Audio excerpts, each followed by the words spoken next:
Organic gardening can be a bit tricky, especially for newer gardeners just starting out. That's why having a few tips and tricks up your sleeve over the average gardener can pay dividends. While you can't shortcut a perfect organic garden, you can definitely give yourself a running head start. Digging into the world of gardening can be daunting, to say the least.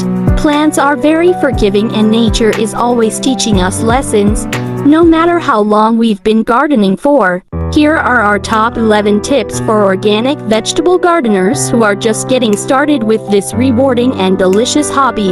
Location, location, location. Just like real estate, garden location is everything. Before investing all the energy and money into establishing a garden, you want to make sure that the location is ideal for growing vegetables. Most veggies require at least 8 hours a day of full sun. Too much shade will kill even the best gardener's efforts. Our plants need maximum photosynthesis for maximum growth. A little bit of shade can be lovely for some veggies like lettuce, greens, and certain herbs. But the time-tested favorites like tomatoes, squash, carrots, basil, and strawberry full sun. Other important considerations for garden location include: can deer or wildlife easily access and eat from your garden? Is there any drift of spray or chemicals from nearby yards?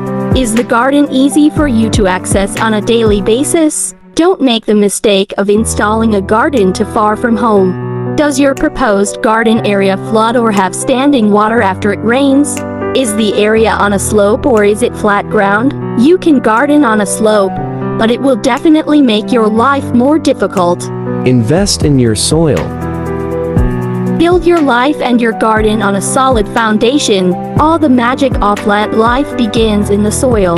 Soil anchors your plant roots, provides them with water, and facilitates nutrient absorption and even plant immunity.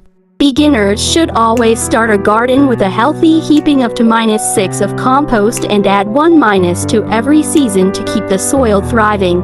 Purchase high-quality compost or topsoil that is approved for organic production, no nasty chemicals or synthetic fertilizers. If you're breaking into new ground, use our detailed guide on how to start an organic garden to start building healthy soil from the get-go. Start small. There is nothing worse than feeling overwhelmed by taking on too big of a project. I know from experience that biting off more than you can chew will ultimately result in a weedy, overgrown, stressful garden. For example, instead of planting 10 tomatoes and letting them get all tangled and roughed up, you could just plant 2 tomatoes, properly stake and prune them, and likely yield the same amount from those 2 plants. Also, the vegetables from a well-tended small garden are usually higher quality than an overgrown garden that is too large to maintain. Find your niche. When you first start gardening, it's tempting to want to grow everything. Diversity is certainly important for a balanced garden ecosystem, but you can still be diverse while staying in a niche. Even production farmers try to focus on one or a few things to get really good at. Your niche could be based on the type of crop or the seasonality. Another great niche is a focus on primarily summer crops. If you have the most time in the summer, don't bother overwhelming yourself with too much fall or winter gardening. You can always plant a cover crop or place a tarp over the garden. You can learn everything possible about tomatoes, basil, and summer squash so you're prepared to further diversify next season. Grow what you love. Another beginning gardener mistake is growing veggies that you don't actually enjoy eating. There is no use in planting crops just because they're easy or other gardeners grow them. Focus on the foods you truly enjoy so that your time, space, and labor don't go to waste. Make a list of your top 5 favorite vegetables that can be grown in your area and try to focus on those for your first season. Radishes, turnips, lettuce, and zucchini are very easy to grow for beginners, while it's easy to pick a plant that's easy to water like basil. It won't do any good if you don't want to harvest and sell the plants, or eat them. Buy your transplants.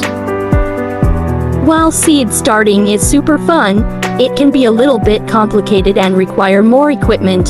I always recommend that beginner gardeners buy vegetable seedlings, sometimes called starts or transplants, from Alical Organic Nursery. When buying transplants, keep in mind that the seedlings at big box stores are often root-bound. Roots are spinning round inside the container and have been transported long distances. You also want to make sure you have the proper companion plants. Tomatoes and potatoes, for example, don't grow well together. So find the plants you love, but make sure they provide benefits to each other before growing multiple plants. Choose the right varieties. Just like there are many different breeds of dogs, there are thousands of different varieties of tomatoes. When you pick out your garden crops, you want to be sure you get varieties that are suited to your climate, garden space, and flavor palette. Some broccoli plants are bred for summer production while others are bred for overwintering. Some tomatoes are bred for trellising indeterminate vines, meaning they will climb and probably need pruning, whereas other tomatoes are more of a bush type determinate, meaning they don't vine. Similarly, there are bush beans and there are climbing beans. Don't get overwhelmed by these nuances. Just remember to research a bit about the veggie varieties you are planting. Pay attention to your water. Aside from sunlight and soil, water is obviously one of the most vital inputs in a garden. You will want to start a garden near a water source such as a well or a city water spigot. You can use a garden hose to hand water or set up a simple irrigation system with sprinklers, soaker hoses, or drip irrigation. Keep your garden moist, but not too wet. If you sow seeds directly in the garden, you will want the soil to stay moist to the touch, but not saturated. Check the weather periodically so you are available to water your garden during dry spells. Watering should not be too complicated, as long as you stick your finger in the soil regularly and keep a happy balance of moisture. Use row cover. It amazes me how few gardeners utilize the magic of row cover. Row cover is basically a thin fabric that allows sunlight and water through but keeps pests out. It also keeps your plants warmer in the early or late season as a form of frost protection. You can also use wire hoops to make a low tunnel over taller plants like cauliflower, broccoli, or beans. Row cover is a super valuable resource for beginners to keep your garden protected and cut down on initial pest attacks. Just be sure it doesn't get too hot under there. Kill the weeds young. Obviously, you don't want to use toxic herbicides in your garden. Organic growing requires manual hand pulling or hoeing as well as preventative methods of controlling weeds. Unfortunately, weeds tend to grow much faster than vegetable crops, so the best way to stay on top of them is to get them young. The bean thread stage is when weeds are still very small and white. They have only just begun to grow their first true leaves. This is the best time to hoe them with a scuffle hoe or wire weeder and prevent them from crowding out your crops. If you don't get to your weeds in time, they will disrupt the root zone of your vegetables and potentially remove a lot of soil. If you really wait a long time, weeds will set seed and spread their progeny all over your garden, which can be disastrous in the case of invasive weeds like bindweed or thistle. It's best to just get emying and prevent the headache. Use mulch. Mulches are decomposing organic materials that improve your soil, suppress weeds, and reduce the amount of watering you have to do. The best mulches for around your plants in a garden bed include fallen leaves, straw, and compost. The best mulches for pathways are wood chips and sheet mulch, cardboard or newspaper typically covered in another mulch.